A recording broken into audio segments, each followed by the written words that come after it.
All right. You guys sent us a ton of stuff about the war in Ukraine, and I got to say this is a wild mix. Yeah. We've got like international relations, possible peace treaties, even some talk about corruption. Wow. So this is going to be a serious deep dive. For sure. We've got an excerpt from a book that's it's analyzing the decline of the West. Okay. An article saying Zelenskyy is accusing the West of basically misusing all this aid money. Interesting. And a Ukrainian news piece about Olena Zelenskyy, his wife, like vacationing in Switzerland. Huh? So yeah, buckle up. It's going to be a ride. This is going to get pretty interesting. You know what I find fascinating about all this? What's that? Is how these topics, like at first glance, they seem separate, right? But they all weave together this really complex picture of what's actually going on. Yeah. It's not just about the fighting. Right. It's about the global power dynamics, all the internal pressures too. Yeah, like behind the scenes stuff. Exactly.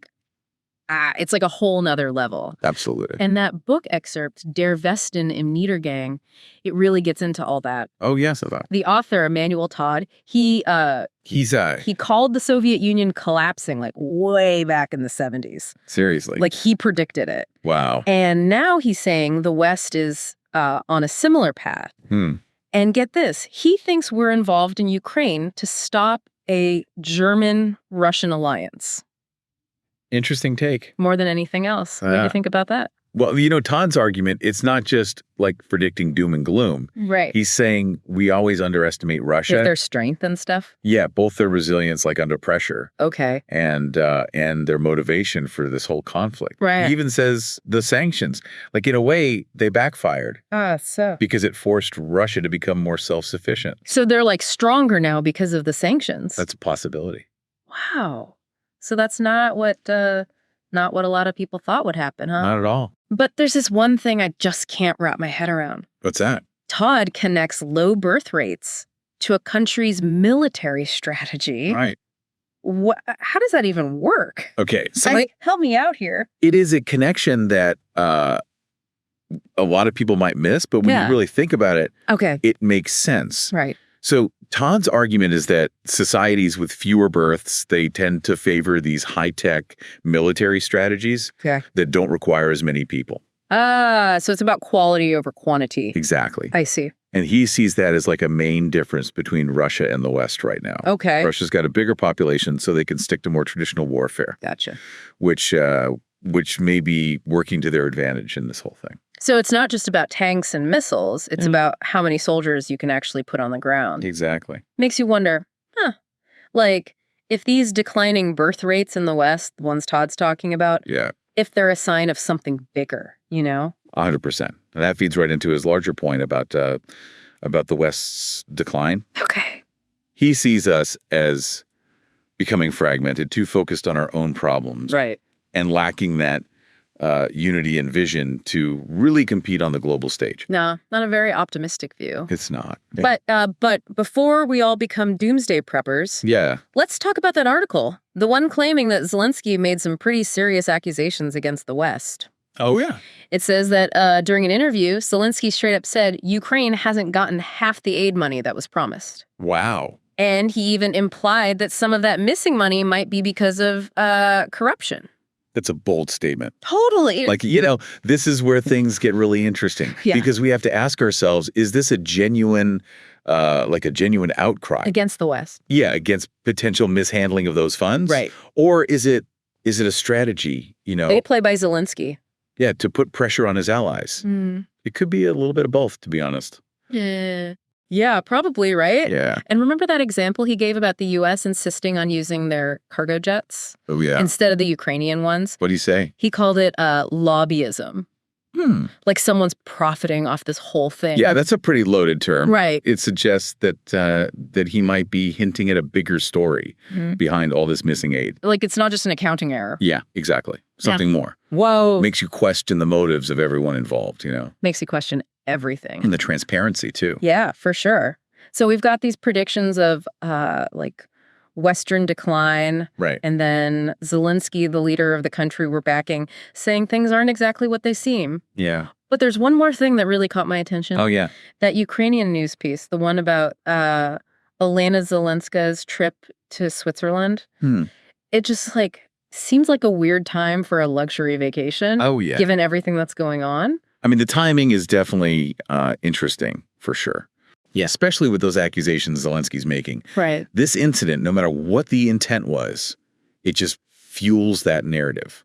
Which one? The one that there's a disconnect between, the people in power. Yeah. And the struggles of everyday Ukrainians. Makes you wonder, right? Like if this vacation photo popping up in the news was it a coincidence or something more? It's a good question. It's like, on one hand, you've got a country fighting for survival, and on the other, you've got the first lady enjoying a lavish getaway. I mean, optics matter, right? Totally. Especially during a conflict like this. It adds another layer to Zelensky's claims about that missing aid money. Right. Even if there's no proof, no actual evidence of wrongdoing. On her part. Yeah, exactly. Just the image, Yeah, the optics of this whole trip. It could erode public trust. Definitely. Both in Ukraine and among, the Western supporters. Makes you think. If there are already questions about how that aid money is being used, this kind of spending just fuels those doubts even more about where their priorities really lie. 100%. And that brings us back to that shifting public opinion. The one we talked about earlier. Yeah, remember Todd's argument? About the West's decline. Yeah, those concerns are starting to hit home with people. Okay. Especially as things get worse economically in a lot of Western countries. It's like everyone's feeling it. Yeah. Like inflation. Prices going up. Energy prices are nuts. That's a tough time. And people are starting to wonder, if pouring all this money into Ukraine is really the right move when we've got problems here at home. It's understandable. Yeah. And that a cost of living crisis is a real thing for a lot of people. It is. And seeing all that money going to Ukraine. Yeah. It makes people question things. Definitely. Especially with Zelensky's accusations on top of it all. Yeah, it adds fuel to the fire. Yeah. It paints a pretty complicated picture, huh? Definitely not a simple situation. And let's not forget about the war fatigue. Oh, yeah, that's a factor. Like, people are tired of hearing about this conflict day in and day out. I guess. Especially when there's no end in sight. Right. It makes sense that they would start to question the narrative, the one they've been told. Yeah. Especially when news like Zelensky's vacation pops up. It's a valid point. Yeah, it's like people are looking for a reason to, disengage. I think that's right. And this kind of incident just gives them that reason. Yeah, it reinforces that idea that it's all, it's messy, Yeah. There's more going on than we're being told. It makes me think about how much information is out there, Oh, yeah. Especially online. It's overwhelming. It's so hard to tell what's true and what's not. Totally. And with all these different narratives flying around, it's easy to get sucked into these echo chambers. So you only hear what you already believe. Exactly. That's the scary part. It's a real challenge, isn't it? It is. I mean, we're bombarded with information constantly from all sides and trying to make sense of it all. Yeah. It can be completely overwhelming. It is. That's why it's so important to, to think critically. Right. Be skeptical. Exactly. Be skeptical of everything you hear. Okay. Evaluate where the information's coming from. Right. And be open to different points of view. That's easier said than done, though, isn't it? It is. Especially when you think about emotional biases. Yeah. And how social media algorithms, they just show you what you already agree with. They feed into those biases. It's like a vicious cycle. It is. So how do we even begin to navigate this whole landscape? That's the big question. We've got competing narratives, Uh-huh. public opinions all over the place. Yeah. And a war with no end in sight. It's a lot. It's overwhelming. It is. But I think the key is to avoid simplifying things. This conflict isn't black and white. Right. It's a whole mess of competing interests, historical stuff, political maneuvering, right, understanding how complex it all is. Yeah. That's the first step to forming a more nuanced perspective. So, what does that mean for the future of the conflict then? And for the relationship between the West and Russia? I mean, are we headed for an even bigger divide? Or is there any chance of finding some kind of common ground? I mean, that's the million-dollar question, right? Yeah. And there's no easy answer, unfortunately. Okay. This war in Ukraine, yeah, it's exposed some serious cracks in the system. And those cracks, they aren't going to heal themselves overnight. Feels like we're at a turning point, you know? Yeah, absolutely. The decisions that get made now, like in the next few weeks, few months, could have a huge impact on the future. Huge, not just for Ukraine and Russia, but for like the whole world. Globally, yeah, the stakes are incredibly high. And there's always a chance for things to go wrong. Yeah. You know, miscalculations. Right.